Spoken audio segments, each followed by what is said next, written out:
بات کرتے ہیں مقبوضہ کشمیر کی جنت نذیر وادی میں بھارتی فوج کا قتل عام جاری ہے۔ ضلع شوپیاں میں گھر گھر تلاشی کے دوران 2 نہتے نوجوانوں کو شہید کیا گیا۔ تفصیلات جانیے اس رپورٹ۔ امن اور آشتی کا راگ لاپنے والا بھارت مقبوضہ کشمیر میں درندگی دکھانے سے باز نہ آیا۔ قابض بھارتی فورسز نے ضلع شوپیاں کے علاقے سفر نگری کو محاصرے میں لے کر آپریشن کیا۔ گھر گھر تلاشی کے دوران 2 نہتے نوجوانوں کو گولیاں مار کر شہید کر دیا گیا۔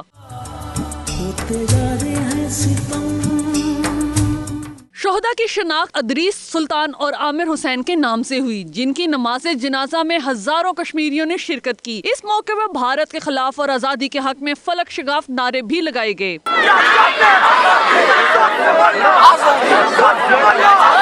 دوسری جانب ضلع ڈوڈا میں قابض فوج نے درجن سے زائد نوجوانوں کو حراست میں لے لیا۔ حریت رہنما سید علی گیلانی نے بھارتی مظالم کی شدید الفاظ میں مذمت کی ہے۔ ان کا کہنا تھا کہ شہداء کے مقدس خون کو کسی صورت فراموش نہیں کیا جائے گا۔ کشمیری آزادی کے اس مشن کو ہر صورت مکمل کریں گے۔